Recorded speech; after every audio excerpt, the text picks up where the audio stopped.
Good morning. Today's video is about the protection of children from Sexual Offences Act, year 2012, and the amendments made in year 2019. And in this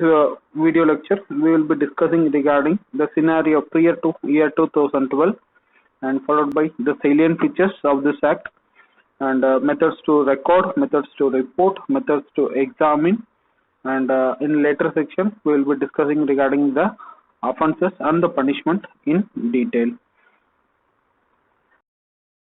The POCSO Act was enacted in year 2012 and to provide a robust legal framework for the protection of children from the offences of sexual assault, sexual harassment, pornography, while safeguarding the interests of the children at every stage of the judicial proceedings. And again, amendment made in year 2019. And the legal framework of the Act seeks to put the children first, to make it as easy by including the mechanisms of child-friendly reporting, recording of evidences, the investigation proceedings, and the speedy trial of the offences through the designated special courts appointed. Prior to the legalization of this Act, Goa's Children's Act 2003 was only specific piece of child abuse legalization, and it was only the pre-existing act, and child sexual abuses were being prosecuted under the following sections of IPCs, like IPC 375, 354, and 377. And 375 deals with rape, 354 outraging the modesty of women, 377 relating to unnatural offences. The IPCs could not efficiently protect the children due to various loopholes, like in IPC 375, it doesn't protect the male victims or anyone from the sexual acts of penetration other than the traditional penovaginal intercourses. And regarding IPC 354, it lacks the statutory definition of modesty. It carries a weak penalty and its compoundable offences, and further it does not protect the modesty of a male child. And regarding IPC 377, the term unnatural offences, it is not defined. It only applies to the victim penetrated by their attackers, the sexual acts, and it is not designed to criminalize the sexual abuses of children.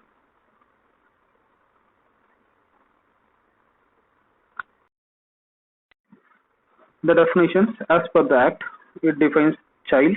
as any person below age of 18 years and provides a protection to all children,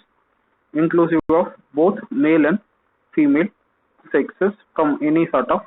sexual abuses.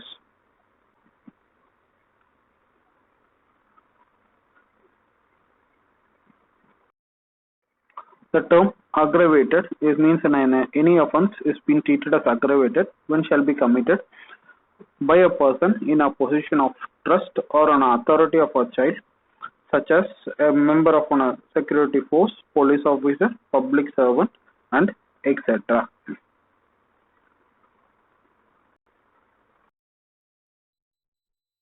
Just for reporting of cases in a simple language, it means that whatever the complaint or that have been issued by the children, it should be stated or it should be documented in a simple language, so that the content that can be understood easily by the children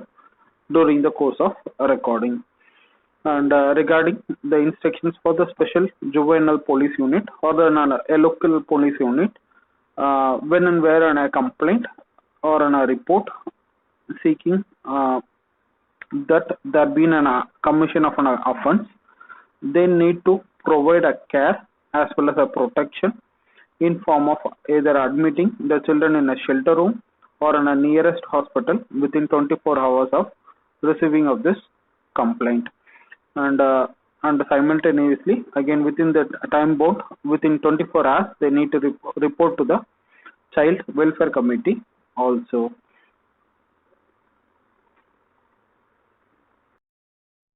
The procedures for recording of statement of the children or from the victim, and the first and foremost is the place, and here in case it shall be the residence of the children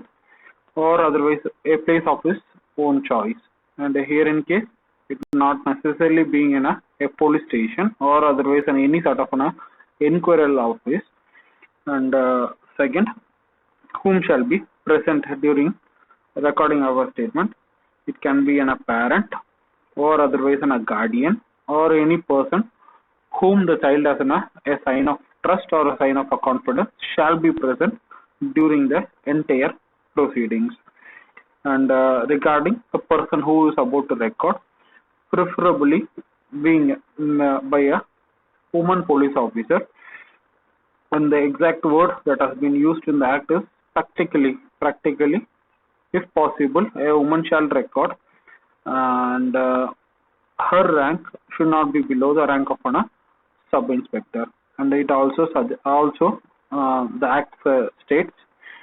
wherein woman police officer need not to be in her uniform, she shall be in a civilian clothes during the entire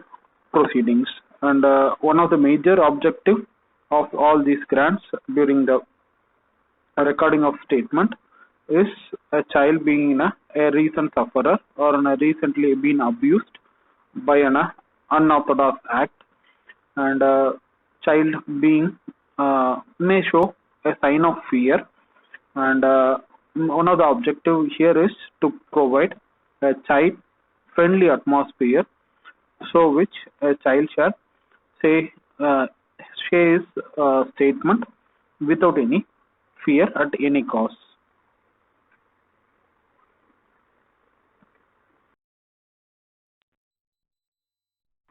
The medical examination of the victim, and herein in accordance with the section 164A CRPC, the examination shall be conducted, and if a victim being in a girl child, preferably need to be examined by a female RMP, and the doctor, the person who is about to examine, shall provide a child-friendly atmosphere, and it can be obtained or it can be attained by with the presence of a parent or any other person in whom the child reposes the trust or confidence, and there is no any bar wherein the parent or any person to be sent out. They shall be present during the entire course of examination. And again regarding the consent, wherein based on the age group and the rules of consent applicable, and the words like loco parentis, and wherein the a teacher or in charge of a home in case of an orphan shall provide a consent, and the examination shall be conducted, and in case of a presence of a parent or a guardian, and again those persons shall provide a consent, and followed by an examination shall be conducted. And whatever even those people shall grant a consent, no issue, but a child may show some sort of resistance, and only with an affectionate approach wherein the examination shall be completed without any time delay or without any unforeseen circumstances.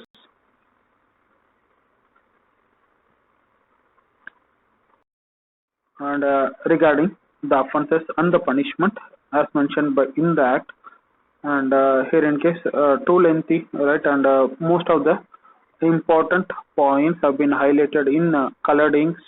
and I shall read only those terms and followed by the terms of punishment. First and foremost, regarding penetrative sexual assault, and here the description is almost similar to the IPC 375, and only one word has been substituted instead of the person, and here the words like child that has been included, and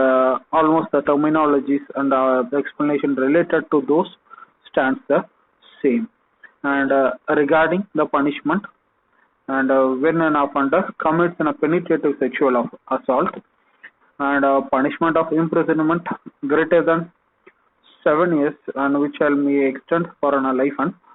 fine. And for an aggravated penetrative sexual assault, the imprisonment is for greater than 10 years and which shall may even extend for a life imprisonment and as well as with fine.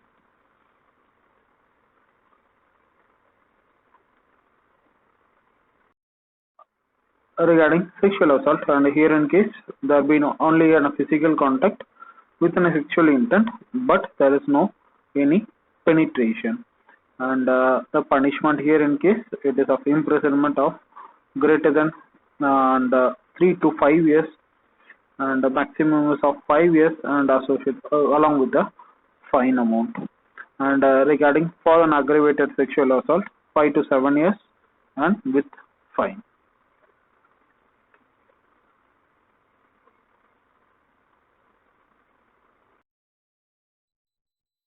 Sexual harassment of a child, and here the words are utters any word or makes a sound or makes any gesture or exhibits any object. Secondly, makes a child to exhibit her body or shows an object to a child in any form of or in a media of a pornographic purpose, or repeatedly constantly follows or threatens otherwise or incits a child for an pornographic purposes, the individual, the offender, shall be punished for an imprisonment of 3 years and followed by a fine.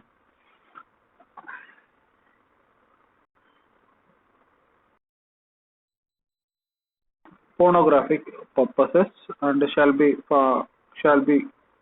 guilty of offense and for the purpose of sexual gratification or representation of sexual organs of a child, uses of a child engaged in a real or an stimulated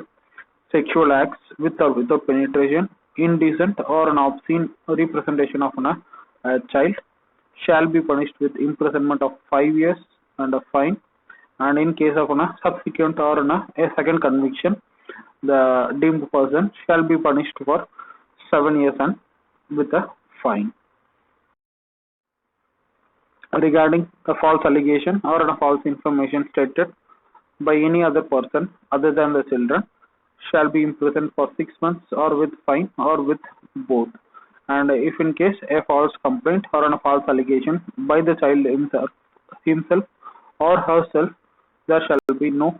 punishment.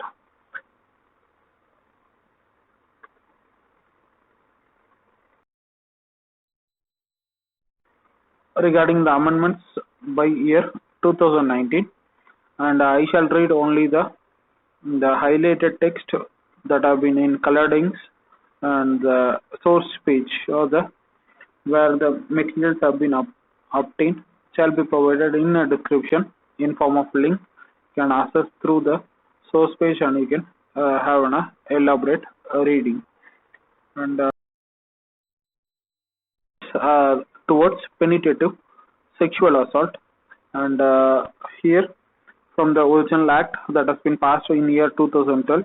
and some words have been substituted in terms of they have mentioned the age of the children, and associated with the punishments and the imprisonments have been increased. And here in case for the penetrative sexual assault, if a child below 16 years of age, the individual shall be punished with not less than 20 years of imprisonment, and which may even extend up to imprisonment of life. Imprisonment of life, it means that imprisonment for the remainder of the natural life of that person,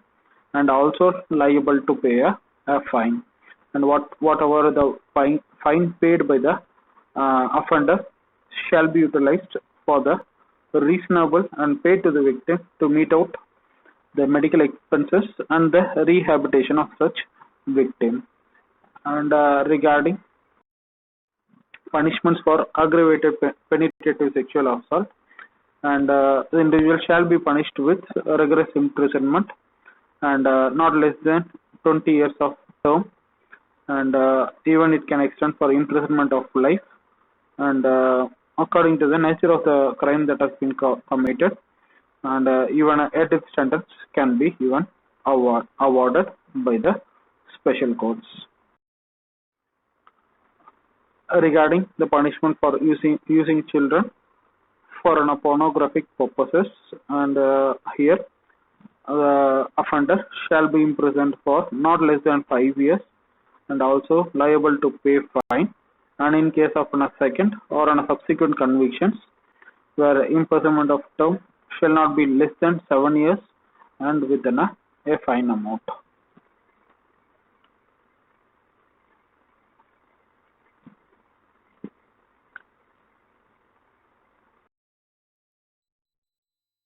For storage of pornographic material involving children, any person who stores or possesses the pornographic material who fails to delete or destroy or report the same to the designated authority with an intention to share or to transmit shall be prosecuted and shall be liable to pay a fine not less than 5,000 rupees on the event of second or on subsequent offences wherein the fine amount shall be not less than 10,000 rupees.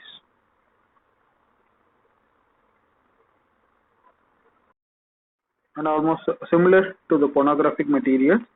and here wherein he involves in transmitting or in forms of propagating or displaying or distributing in any manner at any time except for purpose of reporting, right? One such word you need to remember, except for purpose of reporting, and shall be punished with an imprisonment which shall extend up to 3 years with fine or with both.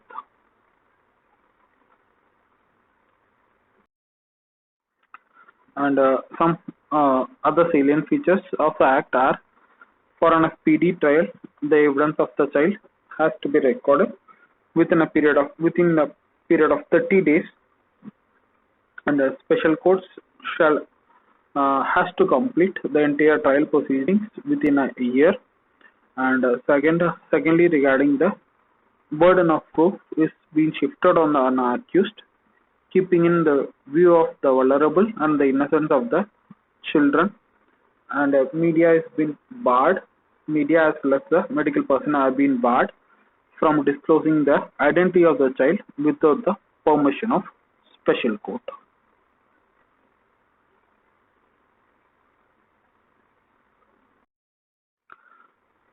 Thank you so much for your patient listening. If there have been any doubts, queries related to the content of the video, kindly address your issues in the comment section below, or otherwise through any of the social media links provided in description section. Thank you.